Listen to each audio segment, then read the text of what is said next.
Olá, estamos de volta então ao estudo da Lei 8.212. Falávamos da contribuição do contribuinte individual, do facultativo e paramos na parte do plano simplificado de previdência. A previdência simplificada, ou seja, uma forma diferenciada de contribuir mais barato para atrair novos contribuintes, tirar o pessoal da informalidade. Muita gente não recolhe a contribuição previdenciária pelo elevado valor cobrado, principalmente de quem trabalha por conta própria. Aquela alíquota de 20% é elevadíssima. Por isso foi criado a Previdência Simplificada e ela sofreu modificação na reforma da Previdência. Vamos lá então? Corta para a tela. Artigo 201 da Constituição, parágrafo 12, já com a redação dada pela emenda 103. Diz assim: lei instituirá sistema especial de inclusão previdenciária com alíquotas diferenciadas para atender aos trabalhadores de baixa renda, inclusive os que se encontram em situação de informalidade e aqueles sem renda própria que se dediquem exclusivamente ao trabalho doméstico no âmbito de sua residência, desde que pertencentes à família de baixa renda. Ok. Duas observações. A primeira é que ele fala lei. Você imagina uma lei ordinária, concorda? Mas ela veio na forma da Lei Complementar 123 de 2006, tá? Então não se assuste. A Constituição pediu lei, mas veio na forma de lei complementar, tá? Por quê, professor? Porque essa lei complementar é a lei do simples, das empresas. Eles acharam interessante colocar a Previdência Simplificada na mesma lei. Só por isso, mais nada. Segundo, antes da reforma da Previdência, aqui dizia alíquotas e carências diferenciadas. Agora verifique, só tem alíquota. Portanto, a emenda 103, ela retirou a carência diferenciada, mantendo apenas a alíquota diferenciada, beleza? Ok, agora voltando para a Lei 8.212. Nós estamos aqui, ó, na Lei 8.212 de 91, no artigo 21. Aí seu parágrafo 2º diz: no caso de opção pela exclusão do direito ao benefício de aposentadoria por tempo de contribuição. Repare, opção pela exclusão do direito ao benefício de aposentadoria por tempo de contribuição. Que diacho é isso? É o seguinte, isso aqui é o plano simplificado dito de outra forma. Ao invés de falar segurado que aderir ao plano simplificado, não. Ele diz: o cara que optar pela exclusão ao direito de benefício de aposentadoria por tempo de contribuição, beleza? A alíquota de contribuição incidente sobre o limite mínimo mensal do salário de contribuição será D. Para você não se perder, isso aqui é o plano simplificado, ok? No plano simplificado, duas características. Primeiro, benefício é no valor de um salário mínimo. Segundo, não tem aposentadoria por tempo de contribuição. Não tem, tá? Ah, professor, mas essa aposentadoria acabou mesmo agora com a reforma da Previdência? É verdade, mas guarde essa informação, tá? No plano simplificado já não tinha aposentadoria por tempo de contribuição. E o cara iria se aposentar como? Por idade, por invalidez, se morresse deixava a pensão e por aí vai. Mas no plano simplificado não havia previsão da aposentadoria por tempo de contribuição. Portanto, existem duas maneiras de você se referir ao plano simplificado. A primeira é falar plano simplificado de previdência. A segunda é falar se o cara optou pela exclusão do direito à aposentadoria por tempo de contribuição. É a mesma coisa. Aderiu ao plano simplificado.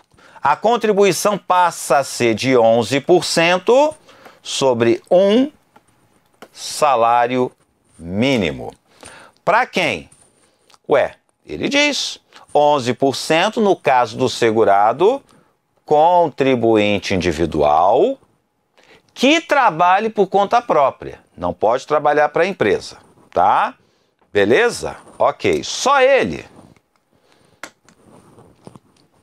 Tem outro detalhe. O individual pode recolher 20%. Aí é 11% se presta serviço a uma empresa. Mas é 20% ou 11% sobre a remuneração. Pode ser 2 mil, 3 mil, 4 mil, 5 mil, 6 mil. Quando o CI adere ao plano simplificado, passa a ser 11% de um salário mínimo. Esse 11 é diferente desse. Esse 11 aqui de cima é sobre a remuneração. O 11 de baixo é sobre um salário mínimo.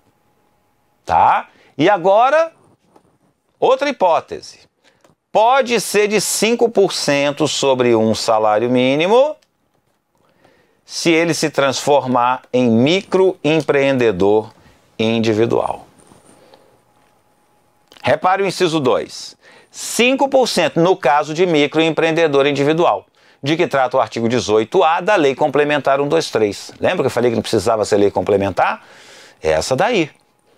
Indo lá na Lei Complementar 123, artigo 18A, diz o microempreendedor individual, MEI, poderá optar pelo recolhimento dos impostos e contribuições abrangidos pelo Simples Nacional em valores fixos mensais, independentemente da receita bruta por ele auferida no mês, na forma prevista neste artigo.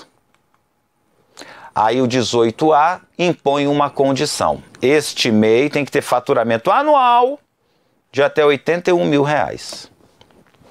Para os efeitos desta lei complementar, considera-se MEI o empresário individual que se enquadre na definição do artigo 966 do Código Civil, né? Ou empreendedor que exerça atividades de industrialização, comercialização e prestação de serviços no âmbito rural que tenha oferido receita bruta no ano calendário anterior de até R$ 81 mil. Então, recapitulando para você, qual é a contribuição do CI? Depende, em regra 20%, mas se ele presta serviço a uma empresa, 11%. Se ele aderir ao plano simplificado e trabalhar por conta própria, não prestar serviço à empresa, 11%. Sobre um salário mínimo. Se ele se transformar em microempreendedor individual, aí passa para 5% de um salário mínimo. Tá acompanhando? Beleza. Esse 5% também se aplica para dona de casa, tá? Mas tem que ser dona de casa, de família de baixa renda, cadastrada em programas assistenciais do governo. Olha o que diz a letra B. Do segurado facultativo sem renda própria que se dedique exclusivamente ao trabalho doméstico. Não é empregado doméstico, é dona de casa, tá? Desde que pertencente à família de baixa renda. Aí ele diz: considera-se de baixa renda para fins, né, de plano simplificado de previdência de dona de casa a família inscrita no Cadastro Único para Programas Sociais do Governo, cuja renda mensal seja de até 2 salários mínimos. É entendido? Como é que é feito então? Recolhimento dentro do plano simplificado? Beleza, então a gente pode avançar. Seguinte, o CI, ele vinha no plano geral, recolhendo 20%. Aí se transformou em MEI, passou a recolher 5%. Digamos que ele tenha ficado aqui 3 anos. Esse período aqui não conta como tempo de contribuição. Como assim? Eu falei, quando você adere ao plano simplificado, você é excluído do direito à aposentadoria por tempo de contribuição. Esse período não conta como tempo de contribuição, você está protegido.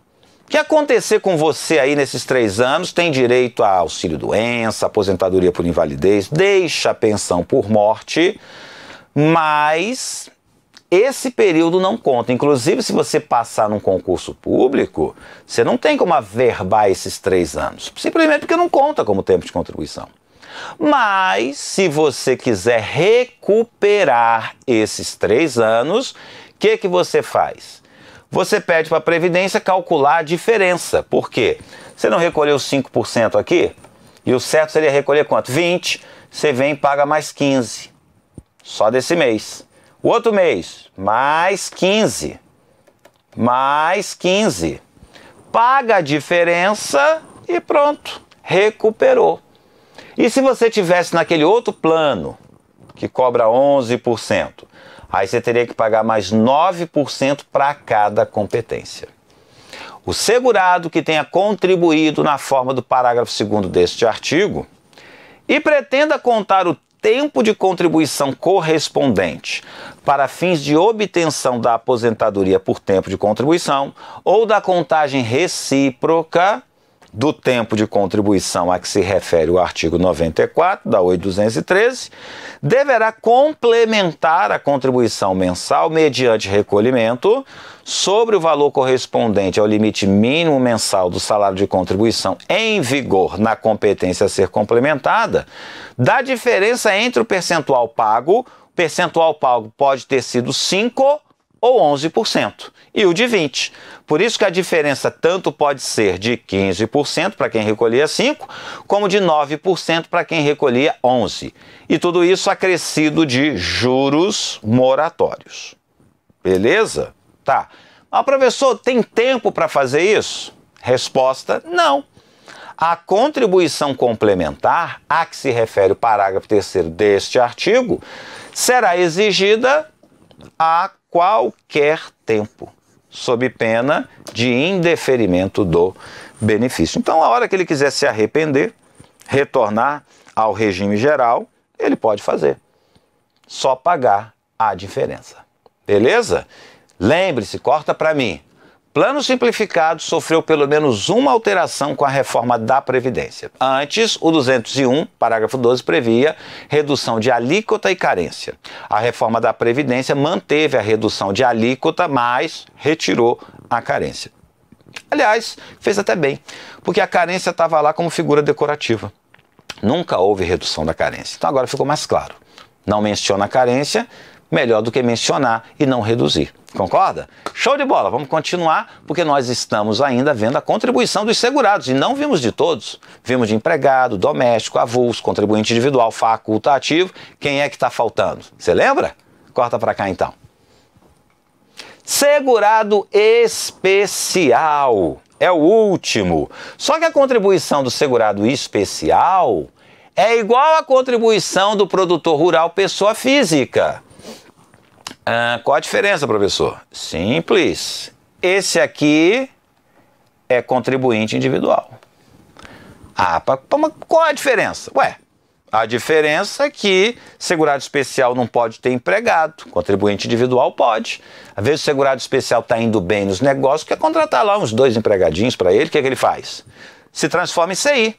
Aí a gente chama ele de produtor rural pessoa física. A contribuição de ambos está aqui. Agora eu quero ver a sua sagacidade. Vou testar a sua sagacidade. 25. Tudo da 8.212. A contribuição do empregador rural pessoa física em substituição à contribuição de empresa e a do segurado especial, referidos respectivamente na linha A do inciso 5 e no inciso 7 do artigo 12 desta lei, destinada à Seguridade Social é de 1,2% da receita bruta proveniente da comercialização e 0,1% da receita bruta proveniente da comercialização de sua produção para financiamento de prestações por acidente de trabalho. Tá? Bom, vamos lá. Vamos fazer aqui umas correções.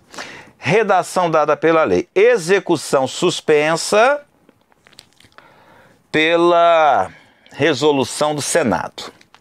Essa daqui, ela está suspensa pelo STF. Tá?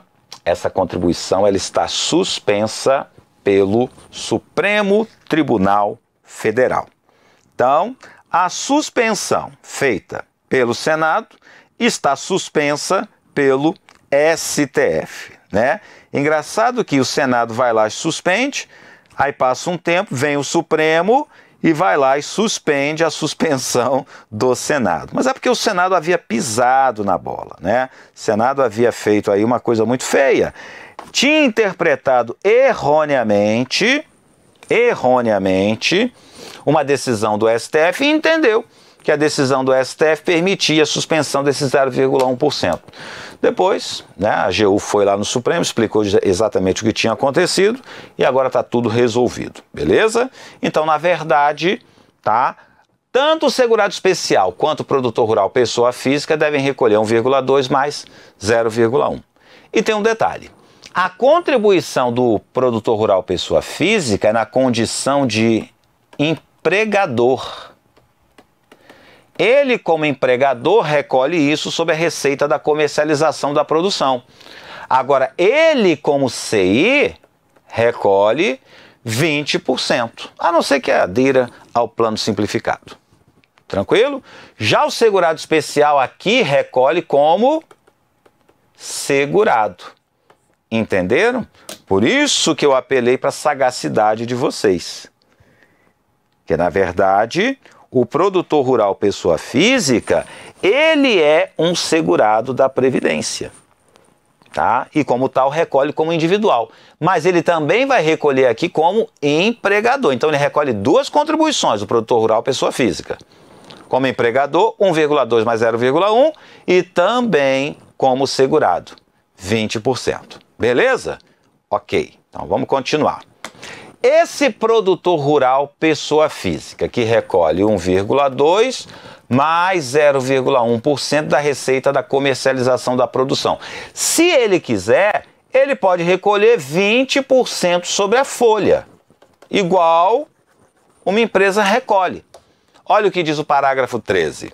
O produtor rural pessoa física poderá optar por contribuir na forma prevista no caput deste artigo ou na forma dos incisos 1 e 2 do caput do 22. 1 e 2 do caput do artigo 22 é a contribuição sobre a folha. Então ele escolhe. Como é que ele faz a escolha? Manifestando sua opção mediante o pagamento da contribuição incidente sobre a folha de salários relativa a janeiro de cada ano ou a primeira competência subsequente ao início da atividade rural e será irretratável para todo o ano. Então, escolheu, faz o recolhimento naquela metodologia o ano inteiro. No ano seguinte, se ele quiser, ele pode mudar a metodologia. Tranquilo? Então, o produtor rural, a princípio, recolhe 1,2 mais 0,1, mas se quiser, pode recolher sobre a folha. Beleza? Ok. O segurado especial, de acordo com o artigo 39 da Lei 8.213 de 91, ele vai ter direito a benefícios no valor de um salário mínimo.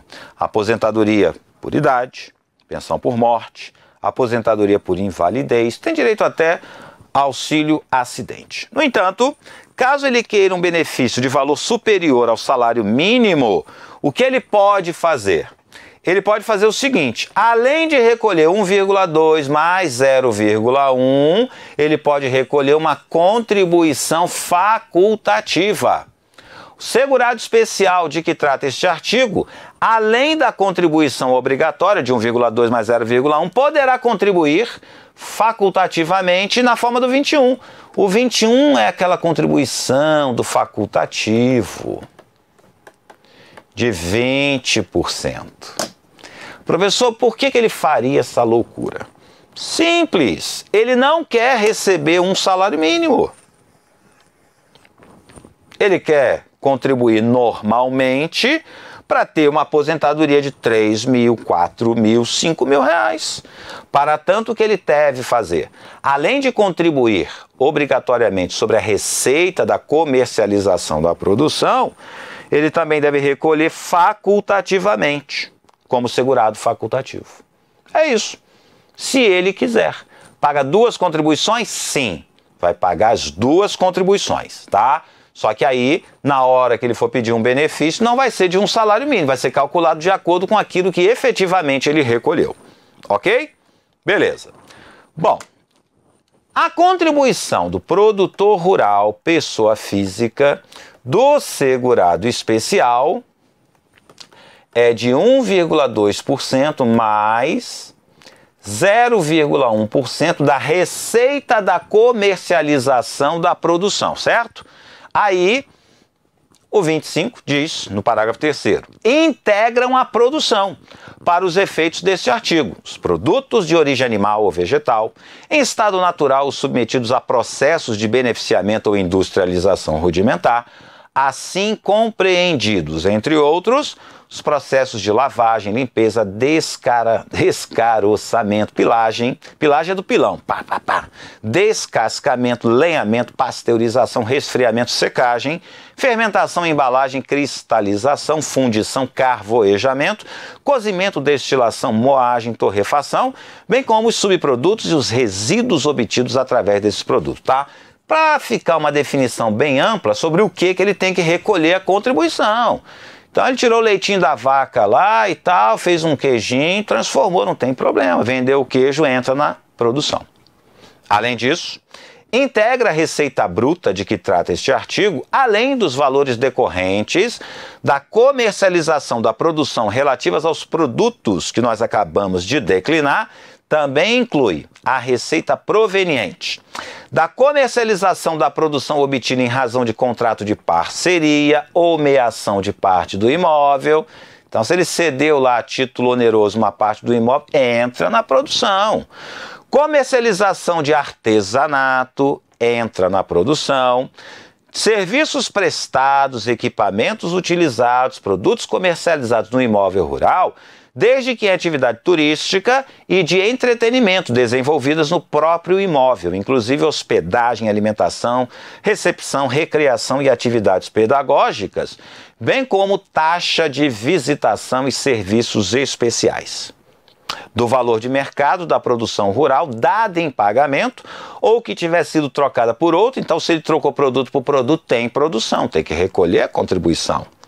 A atividade artística, lembra aquelas atividades que o segurado especial pode exercer sem deixar de ser segurado especial? Então, dinheirinho que ele ganha explorando o potencial turístico, fazendo artesanato, fazendo duplinha sertaneja, tudo isso entra na produção e vai incidir a contribuição previdenciária. Ok? Base de cálculo. Falamos de um monte de coisa que integra a produção para efeito de contribuição previdenciária, certo? Aí, agora, é o que não integra. Não integra a base de cálculo da contribuição de que trata o caput deste artigo, a produção rural destinada ao plantio, reflorestamento, nem o produto animal destinado à reprodução ou criação pecuária ou granjeira e à utilização como cobaia para fins de pesquisas científicas, quando vendido pelo próprio produtor e por quem a utilize diretamente com essas finalidades. E no caso de produto vegetal, por pessoa ou entidade registrada no Ministério da Agricultura, Pecuária e Abastecimento que se dedique ao comércio de sementes e mudas no país. Para não ficar muito mercenário o sistema previdenciário, ele exclui aquilo que ele utiliza para a própria produção, retirando de quê? Da base de cálculo da produção. Beleza? Bom, consórcio simplificado, último tema deste bloco. Corta para mim. Nós estamos falando aqui da contribuição do segurado especial, do produtor rural, pessoa física. Aquela pessoa que trabalha no campo, né? Aquela pessoa assim bem humilde da roça. E nós estamos diante de uma legislação previdenciária extremamente rebuscada, complexa. Então, para facilitar a vida desses produtores rurais, nossa lei diz o seguinte, olha, se vocês quiserem se reunir aí, tá, vários produtores rurais, e montar um consórcio, não tem problema não. Eu só quero o nome de um de vocês. Esse aí vai ser o responsável pela burocracia. E aí os outros ficam liberados, vai fazer o que gosta, vai plantar. Tá? E esse daí cuida da parte burocrática, da contabilidade, do recolhimento das contribuições. Para isso acontecer, junta, vai no cartório, registra o consórcio simplificado e pronto. Ao invés de 10 produtores ficarem esquentando a cabeça, só um vai esquentar. Olha que maravilha, beleza? Corta para cá. De acordo então com o 25A, equipara-se ao empregador rural, pessoa física, o consórcio simplificado de produtores rurais. Pega 5 produtores rurais, formam um consórcio, tá? E aí esse consórcio vai ser equiparado ao empregador rural, pessoa física.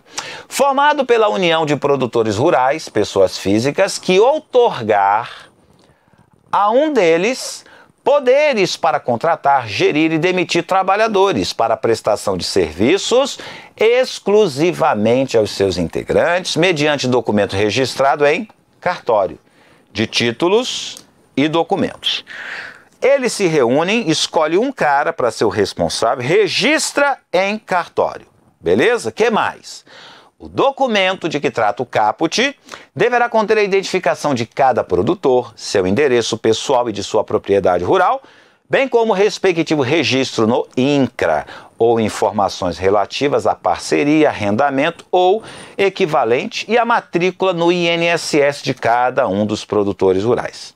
Esse consórcio também deve ser matriculado no INSS em nome do empregador a quem hajam sido outorgados os poderes na forma do regulamento, e os produtores rurais integrantes do consórcio, óbvio, né, são responsáveis solidariamente entre si. Então, se por acaso eles escolherem mal, né, a pessoa que vai gerir a burocracia e a contabilidade, e essa pessoa, por exemplo, não recolher as contribuições previdenciárias, depois a Previdência vai poder cobrar de todo o grupo, porque eles respondem solidariamente. Sabe como é que é responsabilidade solidária? Posso cobrar a dívida toda de um só. Então é perigoso. Então, escolha bem suas amizades, principalmente quando for formar um consórcio simplificado. Beleza? Com isso, então, encerramos aqui este bloco e a parte de contribuição dos segurados. Aula seguinte, veremos, então, a contribuição das empresas, a partir do artigo 22 da Lei 8.212. Até lá, um forte abraço.